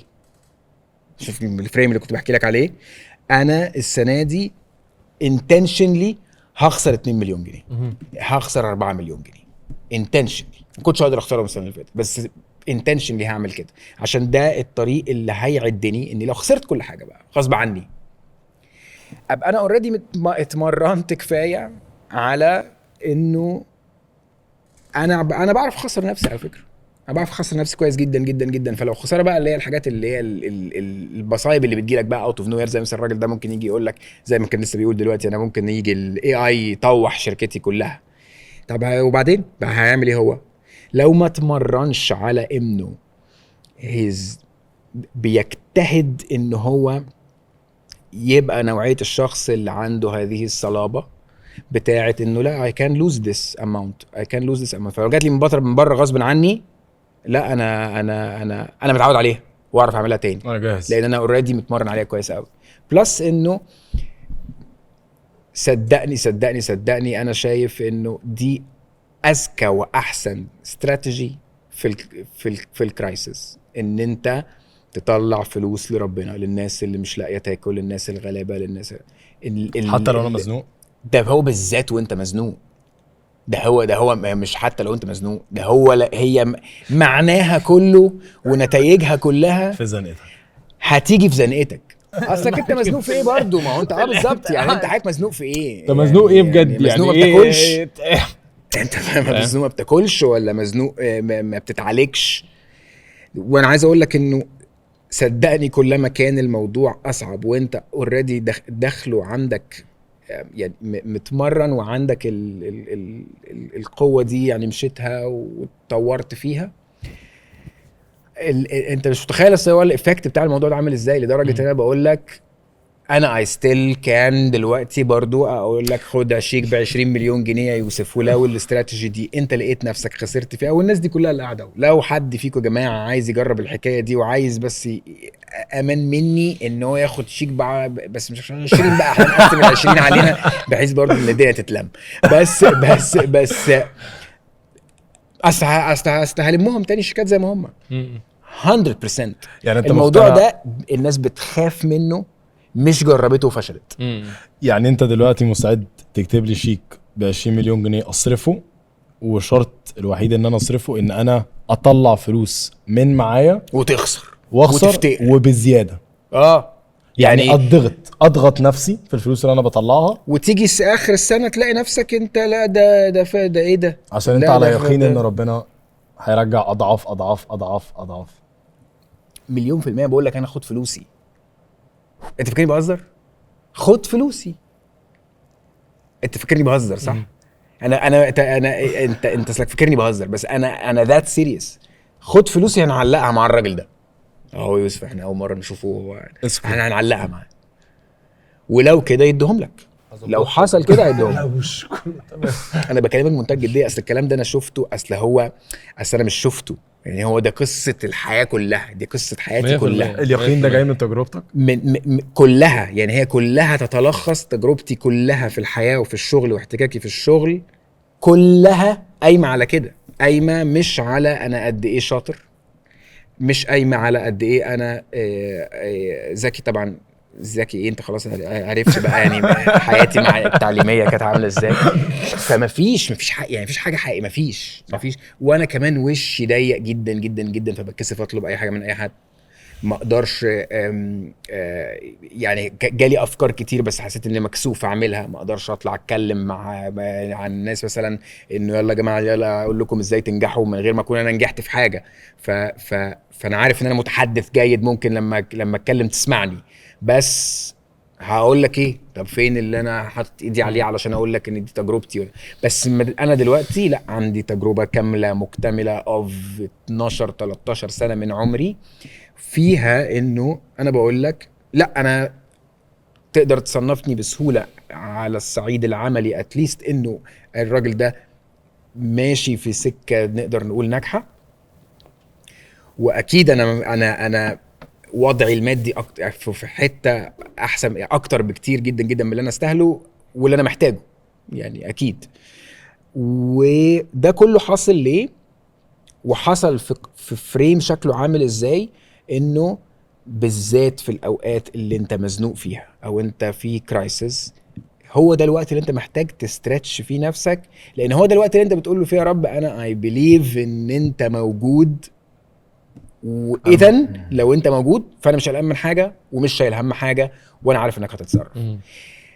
انت واخد بالك بس انا بدخل لك مين في القصه، يعني بدخل لك مين في القصه بتاعتك دلوقتي، فانت ما تقوليش فانا مش خايف على 20 مليون جنيه بتاعي، انا عارف انا مش هتصرفهم، صدقني مش هتصرفهم، لان انا بدخل لك، انا بصدر لك ربنا في القصه، وبقول لك انه انت لو عملت كده ربنا هيخش في القصه، ولو ربنا دخل في القصه يعني تسمع عن اغنى منه، تسمع عن افضل منه، تسمع عن اكرم منه، تسمع عن احسن منه، مفيش. فبالتالي خلاص انا لو هخاف من ايه؟ فلا. والحكايه دي على فكره انا عملتها مع كذا حد، يعني الرهان ده انا دخلت فيه مع كذا حد، وطبعا الناس كلها في الاخر يعني ما حدش بياخد مني الشيك في، بس انا ببقى فعلا عندي استعداد ادي لك الشيك، وعندي فعلا استعداد اصرفه، خده. لو فشلت الحكايه دي، انت دخلت في كرايسيس ولقيت انه اللي يتعمل دلوقتي في الكرايسيس دي مش اني احوش، بل بالعكس اني افك. اوكي، وده ما it didn't turn في الاخر لان انت الزنقه اتفكت واتباركت اكتر multiple times، خد ال 10 مليون جنيه. هم 10 ولا 20؟ حد دخل معانا في الرهان؟ هم 20 بس. مجدي محتاج. لا انا 10 كوايت شور من اللي بقوله لك، ده اللي انا شاهد عليه، ده اللي حصل معايا في حياتي، ده اظن هو اللي بيخليني مطمئن. يعني انا ما اقدرش اقول ان انا مستريح، يعني انه يعني لا بشيل هم الشركه وبقعد افكر في مصاريفها وبفكر في هتكبر ازاي، والماركت فيري كومبيتيتيف جدا وكل حاجه طبيعي. بس اللي بيخليني احس انه يعني اللي بيخليني مش بكراش وهي شيله تقيله وانا معيش كوفاوندرز ولسه ما معيش انفسترز، الانفسترز لسه ما دخلوش، ماضينا وخلصنا وكل حاجه. ف ايه اللي مش بيخليني بكراش وفي الاخر ببقى حاسس انه طب ما يجراش حاجه، هو انه طب بس هيجرى ايه يعني؟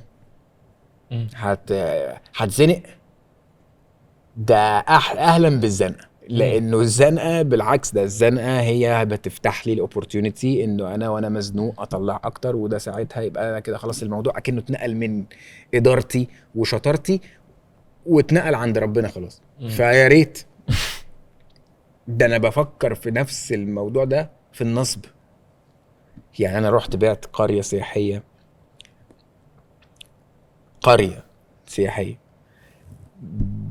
بعرفش يمكن ب 170 200 مليون جنيه حاجه كده، الكلام ده في 2020.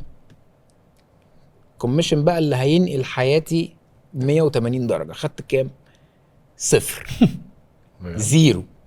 رحنا بقى يعني بعد كده رحت للراجل يعني المفروض ناخد بقى الكوميشن، لا للاسف مفيش. ازاي حضرتك ازاي مفيش؟ ده احنا بعناها، ده الصفقه تمت، يعني هذه الصفقه الوهميه، ده انا مش ما بعتهاش، ده انا بعتها. فيعني ايه مفيش؟ هو مفيش. وفي الوقت ده خد منك قد ايه وقت، قد ايه شغل، كام شهر؟ سنتين بنبيع فيها انا وواحد صاحبي، وبعناها تممناها وخدنا 0. في الوقت ده جالنا واحد كده اقترح علينا وقال لنا يا جماعه بقول لكم ايه، في شخص كده ممكن يساعدكم.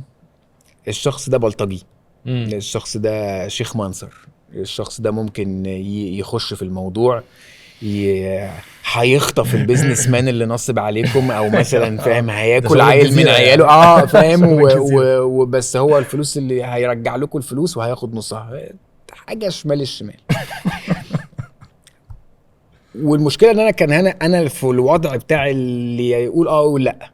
اوكي، وعشان اقول لك انه في كونسبتس كتير فعلا مشيسه في الدنيا، يعني انه اكشلي ناس كويسه جدا وناس متدينه جدا وناس حلوه جدا جم قالوا لي على فكره لا ده وافق، مش مشكله، مش هو راجل ظالم بجد؟ هات الراجل التاني ده يخش عليه وظلم في ظلم وانت مالكش دعوه، المهم انت تاخد حقك.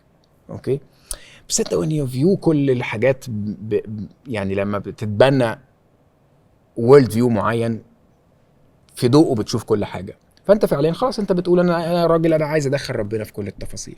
فانت هتعمل ايه؟ انت فعليا دلوقتي هتروح تعمل ايه؟ هتروح تحط ايدك في ايد الشيطان انت فاهم وتقول له بص معلش اصل ربنا ما عرفش يحلها فحلها لي انت؟ فلا مش هعمل كده، خلاص تغول الفلوس. فطبعا وكان قرار حاد جدا لان الفلوس كتير صح. فالكوميشن كبير يعني ملايين، فلا انا مش هعمل كده. النهارده لا انا ولا صاحبي فاكرين الحكايه دي خالص، ولا الفلوس اللي خسرناها وقتها تمثل لنا حاجه دلوقتي. هي مليونز بس احنا معانا اكتر منها بكتير. وبقيت حاسس انه ايه ده فكره جميله جدا موضوع النصبايا ده، لانه ساعتها انا كان لما اختبار يعني انا دلوقتي ده كده ده ربنا حب يعوضني. فيا سلام لو كل واحد كل كام سنه كده يخش يتنصب ينصب عليه عليا وبتاع. وانا يبقى في ايدي اني اخد حقي بالطريقه المش مظبوطه وما اعملش كده، فربنا يخش يعوضني فيديني اكتر من اللي انا كنت استاهله. اتس توتال ديفرنت يعني. بص الناراتيف محتاج ان هو يتظبط، لانه الناس لو هتقعد عايشه فيه انه بص لا يا عم انا حقي بدراعي، لا يا عم انا القرش الابيض ينفع في اليوم الاسود، لو انا مش عارف بكره الدنيا شايله لي ايه يبقى شيل اللي معايا مش هوزع اللي معايا. الكلام ده مش صح. وده يرجع يوسف للحاجه اللي انت قلتها، اللي انت قلت ان انت بتبني البني ادم اللي يكون مهيأ للنجاح، وده جزء منه، ده جزء من الكور فاليوز بتاعتك اللي انت بتبنيها في نفسك، جزء من شخصيتك، جزء من الايدنتيتي بتاعك. الحاجات اللي هو بيتكلم فيها دي هي دي القرارات اللي خلت حياته في الحته دي دلوقتي، واللي ما تخليكش تنهار. ما تنهارش انت بقى يعني. هو خلاص انت مين هيعمل فيك ايه دلوقتي؟ يعني يخش الاي اي يطوح الابلكيشن ده ويطوح يوسف صبري ويطوح يوسف سودان وخلاص ونقعد بقى احنا مع بعضينا نشوف هنعمل ايه. بس وده هيحصل. هل فينا حد هيقعد يعيط؟ انا هنقعد نعيط يوم يا عم يا خساره كنا عندنا حاجه جود ثينج جوينج، بس ها يا جماعه هنعمل ايه؟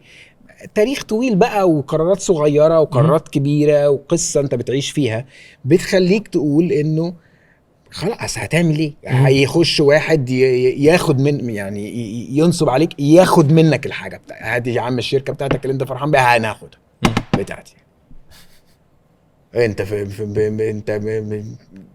هتعمل ايه؟ هتنصب عليك اهو، اتاخدت منك الحاجه. انك فعلا بقى كل ده انا بريفلكت بس على اللي انت ايه هي العوامل اللي توصلك للي انت لسه كنت بتقوله ده، ان احنا عايزين نبقى نوعية الناس. انت عايز تبقى نوعية الشخص اللي بيعرف ينجح مش الشخص اللي نجح. لا انت مش عايز تبقى الشخص اللي نجح، انت عايز تبقى نوعية الشخص اللي بيعرف ينجح.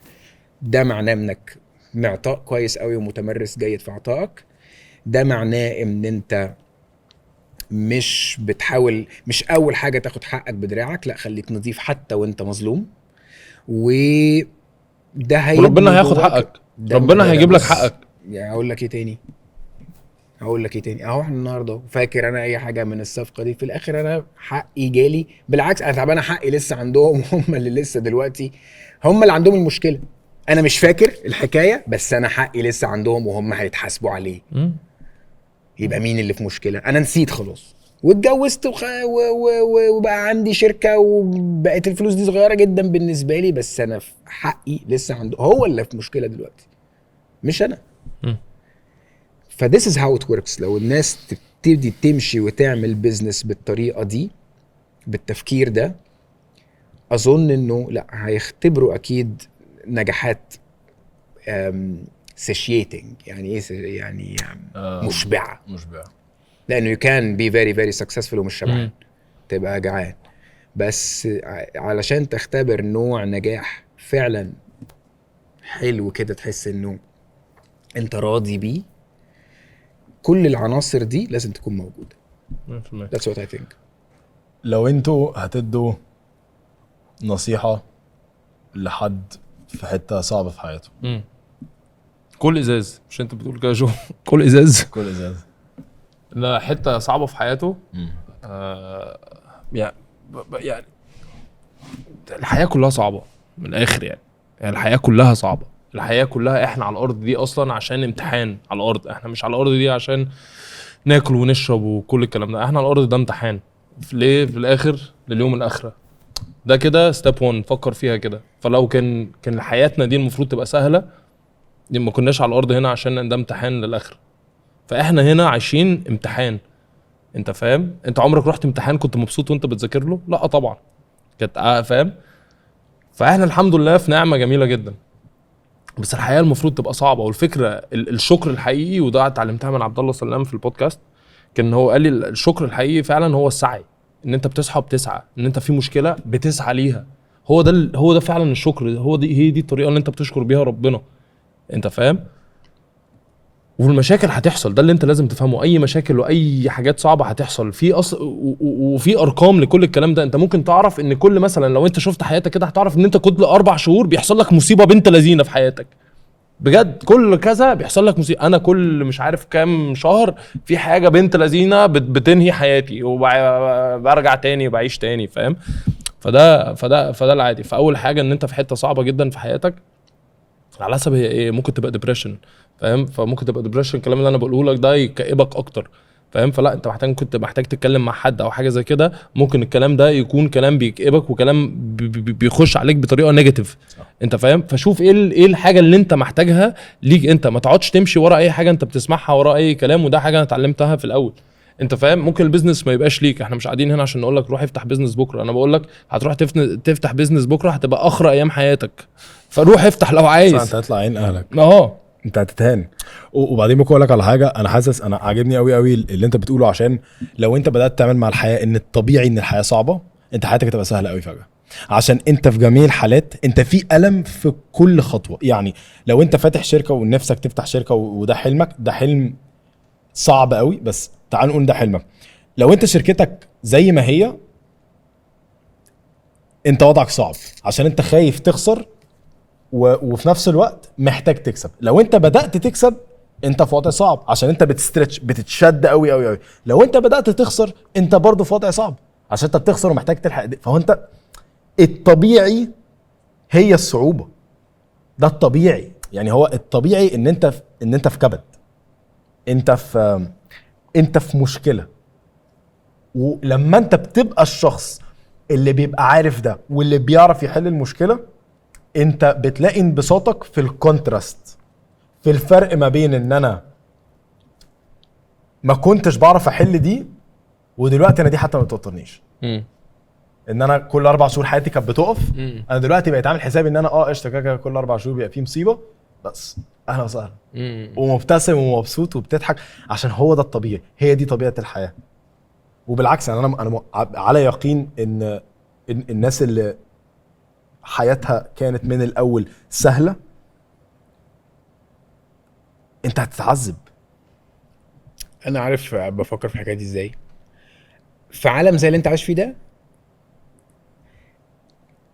السؤال الحقيقي مش هو انا في مشكله ليه. السؤال المنطقي اكتر هو انا كويس ليه. انا كويس ازاي. صح. يعني انت في عالم حلو ولا انت في عالم انت شايف شكله عامل ازاي. انت في عالم شرير جدا. يعني لما تيجي تبص تفكر مين اللي مسيطر على الميديا. مين اللي مسيطر على الفلوس. البيزنس العالم. لا منظومة المال منظومة عادلة ولا منظومة الميديا منظومة نظيفة فيها كلها يوسف صبري ويوسف سودان بيحاولوا يقولوا كلام فيه values. انت لا هو في نتفليكس بتحاول تقول لك ان انت ممكن تتجوز ابن خالتك عادي عشان انت حبيته جدا. فاهم قصدي؟ فبكلم يعني هو الدنيا اللي متسيطر عليها مش اللي مسيطر عليها الجود فاليوز وربنا. اللي مسيطر على العالم اللي احنا عايشين فيه الشيطان يا باشا. از الشياطين. فاهم؟ الشيطان. فهو في عالم زي ده انا المفروض اصحى كل يوم الصبح واقول ايه ده. هو انا بلاست ليه؟ شكرا. انا بلاست ازاي؟ صح. واضح ان في غرض. ما هو ما دام انا في عالم المفروض اكون فيه ميت وانا صحيت الصبح عايش يبقى اكيد ربنا عايز مني حاجه. لو انا في عالم المفروض ان انا اكون فيه كل يوم بتعرض لخساره وانا كل يوم بكسب، يبقى اكيد ربنا عايز مني حاجه، احاول بقى اكتشف فيها ايه. لانه العادي السيناريو العادي انك ما تكونش كده، فانت ما تسالش هو انا في مشكله ليه، انت بالعكس اسال كل يوم السؤال اللي هيبقى ادق يعني ولايق على الدنيا اللي احنا عايشين فيها دي، هو انا كويس ليه وازاي. فتلاقي مينينج، يعني تلاقي تعرف بقى يعني هتوصل للجود معنى حقيقي. مينينج الحمد لله. وتبقى فروتفل يعني. ممكن برضو اقول لك على حاجه، انا بحب قوي الفريم ده، هي مش غلطتك بس هي برضو مشكلتك. بحب الفريم ده قوي. الله ينور. اللي هو انت الحياه هتيجي عليك وهيتداس عليك وهيتنصب عليك وهتتشد، ودي مش غلطتك بس هي مشكلتك. اتصرف، حل، يعني اتعلم ان اتعلم عندك من الاجيلتي ان انت 100%. تادابت وتشوف هتعمل ايه في ده. فاصل انت هتعمل ايه يعني خلي البكا على راس الميت على رأي امي. يعني انت هتقعد دلوقتي تندب عشان خاطر ايه؟ مش انت تقدر تمشي، مش انت بتقدر يعني تبص على نص الكوبايه المليان ده حاجه بصراحه هي كليشيه شويه بس هي حقيقيه جدا. وعود نفسك انت تبقى ريزيلينت ولكن المشاكل ما بتمسككش، او الالم اللي انت كنت بتتكلم عليه از يعني turn it to a weapon. مش اركبه، ما تخلوش هو يركبك. هو انت هتتمسك منه يا انت هتخليه تستخدمه في حاجه علشان تروح في حته. بس شكرا قوي والله بجد، شكرا ان انتوا جيتوا قوي قوي قوي. انا بجد يعني عندي حب كبير جدا جدا ليكم انتوا الاثنين بجد والله بجد بجد. انت يعني مش عارف اقول لك قد ايه انا حبيتك وحبيت قعدتك. ربنا يخليك بجد. انا اول لما انت قلت ترايثلون انا قلت الراجل ده صاحبي. والله قلت الراجل ده حد اسابق معاه بجد.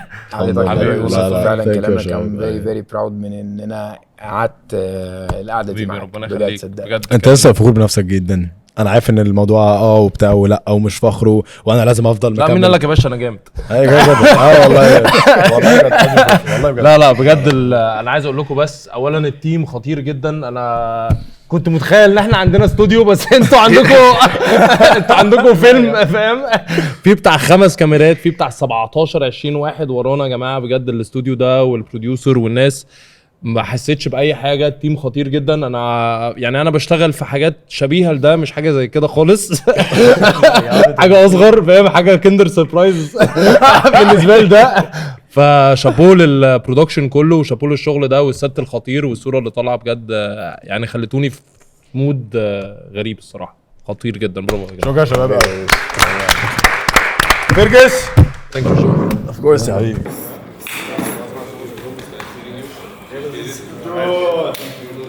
Good.